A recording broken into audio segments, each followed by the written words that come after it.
आज मैं लेकर आई हूँ प्याज की बहुत ही टेस्टी चटनी की रेसिपी। इस चटनी को बनाना ही बहुत आसान है। इस चटनी के लिए हम सिंपल सा मसाला ही बनाएंगे। इसके सारे ही इंग्रेडिएंट बहुत ही सिंपल है, आपके घर में आसानी से मिल जाएंगे। तो चलिए इसे बनाना शुरू करते हैं। तो प्याज की चटनी है, सबसे पहले हम प्याज ले लेंगे। मैंने यहाँ पे 5 मीडियम साइज़ के प्याज लिए हैं। इनकी स्किन निकालने के बाद इन्हें अच्छे से वॉश कर लेना है। अब इन्हें कट कर लेंगे। तो सिंपली प्याज को बीच से कट करके इसके लंबे लंबे लच्छे कट कर लेना है। सारे प्याज के इसी तरीके से पतले पतले स्लाइसेस कट कर लेंगे। ये जो प्याज के लच्छे हैं, जब इन्हें हम भुनेंगे तो ये अपने आप अलग अलग हो जाएंगे। अब इस प्याज को पका लेंगे। गैस पर मीडियम फ्लेम पर कढ़ाई चढ़ा देंगे और इसमें 2 से 3 बड़ा चम्मच ऑयल डाल देंगे। आप चाहें तो सरसों तेल का इस्तेमाल करें। जब ऑयल हल्का गर्म हो जाएगा तब इसमें 10 से 12 लहसुन की कलियाँ डाल देंगे। इस लहसुन को 1 मिनट के लिए लगातार चलाते हुए भून लेंगे। अगर आप इस चटनी को स्टोर करके रखना चाहते हैं हफ्ते भर के लिए, तो आप ऑयल की मात्रा को बढ़ा दीजिएगा। जैसे मैंने 2 से 3 बड़े चम्मच ऑयल लिया है, इसकी जगह आप 1/4 कप ऑयल ले लीजिएगा। लहसुन को भून लेने के बाद अब इसमें हम कटे हुए प्याज डाल देंगे। अब जैसे हम प्याज की चटनी बना रहे हैं तो प्याज की मात्रा ज़्यादा रहेगी, लहसुन की मात्रा कम रहेगी। अगर आप लहसुन चटनी बनाना चाहते हैं तो सेम तरीके से बना सकते हैं, बस लहसुन की मात्रा ज़्यादा होगी और प्याज की मात्रा कम होगी।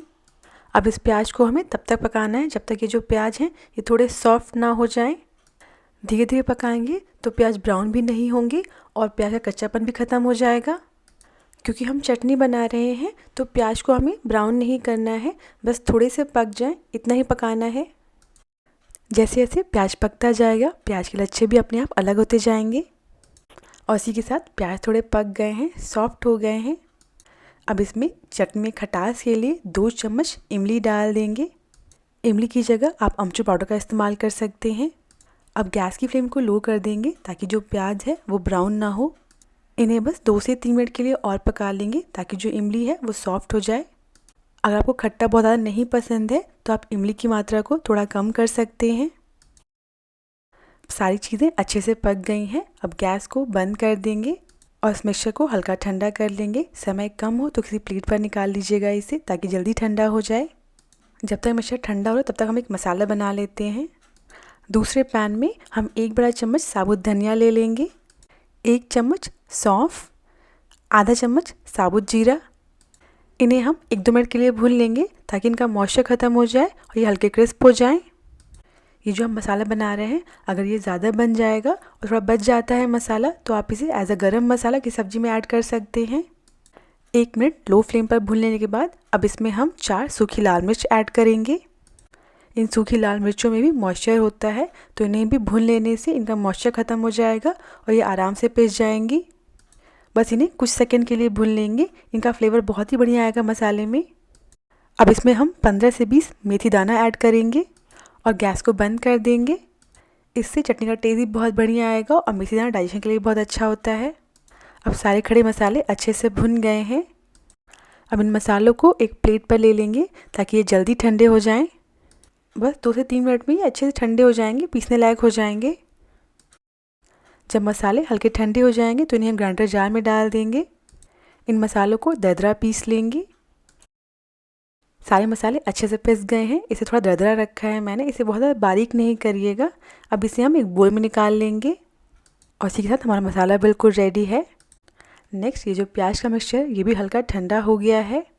अब इन्हें भी हम पीस लेंगे। तो सेम जिस ग्राइंडर में मसाला पीसा था ना, उसी में ही इन्हें डाल देंगे। अब इस प्याज के मिक्सचर को भी हम बिना पानी ऐड किए अच्छे से पीस लेंगे। सारी चीज़ें अच्छे से पिस गई हैं, प्याज का पेस्ट बिल्कुल रेडी है और मसाला भी बिल्कुल रेडी है। अब इन्हें फटाफट से तड़का दे देते हैं। सेम कढ़ाई जिसमें प्याज भुना था वही कढ़ाई ले लेंगे। इसमें 2 से 3 बड़ा चम्मच ऑयल डाल देंगे। जब ऑयल हल्का गर्म हो जाएगा तब इसमें 1 छोटा चम्मच जीरा, 1 छोटा चम्मच राई और 1 चम्मच उड़द दाल ऐड करेंगे। अब इन्हें लो फ्लेम पर 1-2 मिनट के लिए भून लेंगे। आपके पास उड़द दाल ना हो तो आप इसे स्किप भी कर सकते हैं। अब इसमें 1.5 चम्मच कश्मीरी लाल मिर्च पाउडर ऐड करेंगे, इससे चटनी का कलर बहुत बढ़िया आएगा। इसे बस अच्छे से मिक्स कर लेंगे।